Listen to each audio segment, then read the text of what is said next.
आज के मुख्य समाचार। कासरवाडवली पुलिस थाने की हद में मन्नू और मांजरेकर कलेक्टर के संरक्षण में चला रहे मटका जुगार।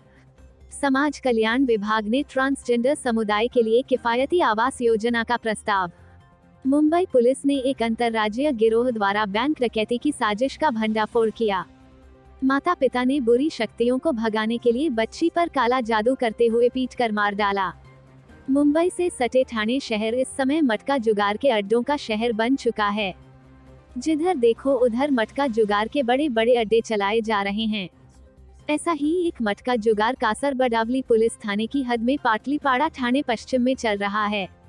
सूत्रों का कहना है कि यह मटका जुगार चलाने वाले मन्नू तिवारी और विश्वास मांजरेकर नामक व्यक्ति है, जिनको कलेक्टर महापुरे साहिब का आशीर्वाद मिला हुआ है। गुप्त सूत्रों के अनुसार महापुरे साहिब इस अवैध मटका जुगार के धंधे में 40% की हिस्सेदारी है। सच्चाई क्या है यह तो हम नहीं जानते, कलेक्टर साहिब ही जानते होंगे। मांजरेकर भी लोगों से कहता है कि कलेक्टर महापुरे साहिब मटके के धंधे में पार्टनर है, हमारा कोई भी कुछ नहीं कर सकता है। वाकई में महापुरे मटका जुगार में पार्टनर है या फिर मांजरेकर नाम खराब कर रहा है? कासरबडावली पुलिस थाने के वरिष्ठ पुलिस निरीक्षक बाप शेट्टी साहिब ने मन्नू तिवारी के नाम से अवैध मटका जुगार की परमिशन देते हुए संरक्षण देने का काम कर रहे हैं। यह मटका जुगार रमेश चौधरी चौक, बॉम्बे चिकन सेंटर के बाजू में, near fabrication bike shop, Sai Ram mobile shop के राइट साइड में, पाटलीपाड़ा ठाणे पश्चिम में चल रहा है। बता दें कि नौपाड़ा पुलिस थाने की हद में भी विश्वास मांजरेकर मटका जुगार चलाता था। वहां पर इसने हफ्ताबसूली में एक हवलदार को पकड़वाया था और उसे खंडनी में फंसाया और जेल जाना पड़ा था। कई बार मटका जुगार में केस मांजरेकर के खिलाफ नौपाड़ा पुलिस ने दर्ज किए गए थे। नौपाड़ा क्षेत्र से भागा और कासरबडावली पुलिस थाने के क्षेत्र आकर अवैध मटका जुगार का धंधा बड़े पैमाने पर चलाने लगा है।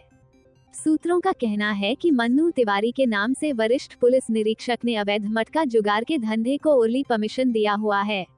इस मटका जुगार में मन्नू तिवारी और विश्वास मांजरेकर के मटका जुगार के अवैध धंधे में कलेक्टर महापुरे को पार्टनर बना लिया है, जिसके कारण अवैध धंधे को महापुरे साहिब संरक्षण दे रहे हैं। कई और जानकारियां अगले एपिसोड में दी जाएगी।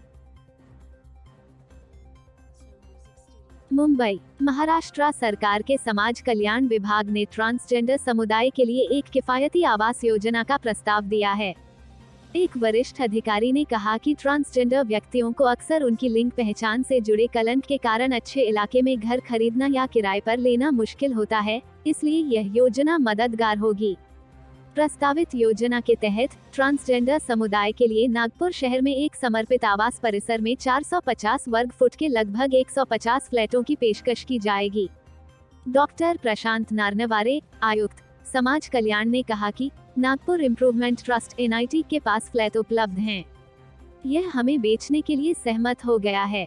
प्रधानमंत्री आवास योजना PMAY के फंड का उपयोग करके और राज्य सरकार से बाकी फंडिंग लेकर हम इन फ्लैटों को ट्रांसजेंडर समुदाय को उपलब्ध कराएंगे।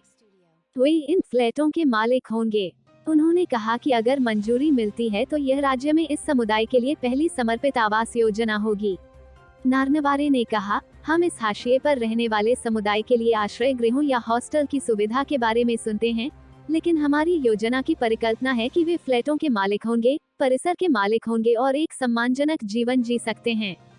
उन्होंने कहा कि NIT से एक प्रस्ताव प्राप्त हुआ था और समाज कल्याण विभाग ने कहा कि वह तैयार भवन खरीदेगा।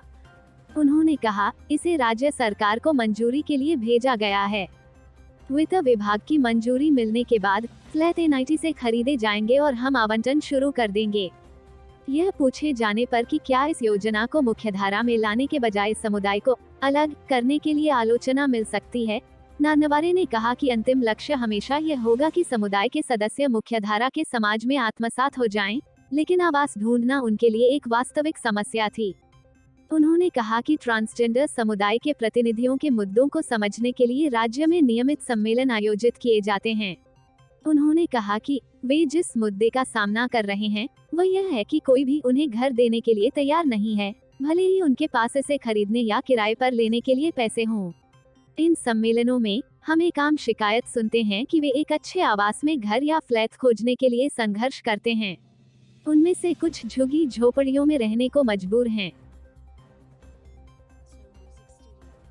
मुंबई पुलिस ने यहां एक अंतर्राज्यीय गिरोह द्वारा बैंक डकैती की साजिश को विफल करने और इसके 7 सदस्यों को गिरफ्तार करने का दावा किया है।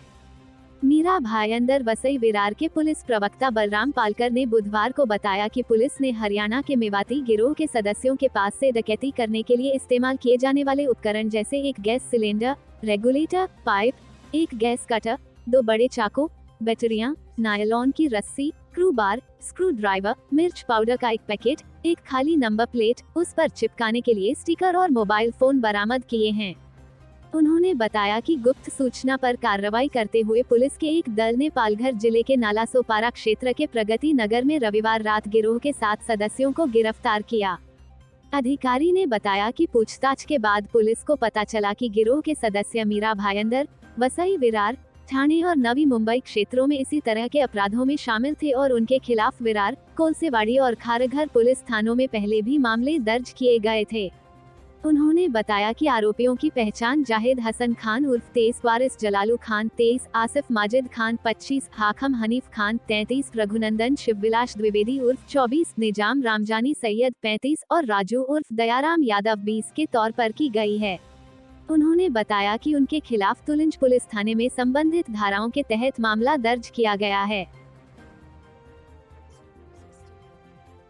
मुंबई, महाराष्ट्र के नागपुर में 5 साल की एक बच्ची के माता पिता ने बुरी शक्तियों को भगाने के लिए बच्ची पर काला जादू करते हुए उसे पीट कर मार डाला। पुलिस ने रविवार को यह जानकारी दी। पुलिस ने बताया कि यह घटना शुक्रवार शनिवार की बीच रात की है। पुलिस ने बच्ची के पिता सिद्धार्थ चिमने 45, मां रंजना 42 और चाची प्रिया बंसोड़ 32 को गिरफ्तार किया है। पुलिस के एक वरिष्ठ अधिकारी ने बताया कि सुभाष नगर निवासी चिमने यूट्यूब पर एक स्थानीय समाचार चैनल चलाता है।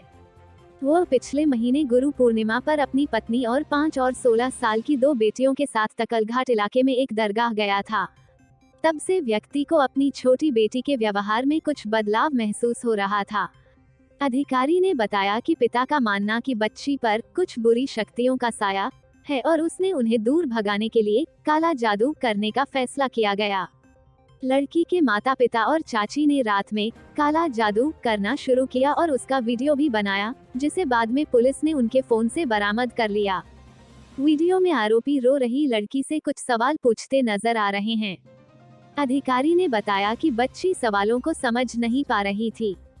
अधिकारी ने बताया कि इसी दौरान तीनों आरोपियों ने बच्ची को कथित तौर पर बुरी तरह पीटा, जिसके बाद वह बेहोश होकर जमीन पर गिर पड़ी। इसके बाद आरोपी शनिवार सुबह बच्ची को एक दरगाह पर ले गए। बाद में वे उसे सरकारी मेडिकल कॉलेज और अस्पताल ले गए और वहां से भाग गए। अधिकारी ने बताया कि अस्पताल के एक सुरक्षाकर्मी को उन पर संदेह हुआ और उसने अपने मोबाइल फोन पर उनकी कार की तस्वीर खींच ली। उन्होंने बताया कि अस्पताल के चिकित्सकों ने बाद में बच्ची को मृत घोषित कर दिया और पुलिस को इसकी सूचना दी। वाहन पंजीकरण संख्या के आधार पर आरोपियों की पहचान की गई। अधिकारी ने बताया कि राणा प्रताप नगर थाने के अधिकारी आरोपियों के घर पहुंचे और उन्हें गिरफ्तार कर लिया। आरोपियों पर भारतीय दंड संहिता IPC और महाराष्ट्र मानव बलि और अन्य मानवीय, बुरी एवं अघोरी प्रथाओं और काला जादू रोकथाम अधिनियम के प्रासंगिक प्रावधानों के तहत मामला दर्ज किया गया। Bureau report, Mumbai.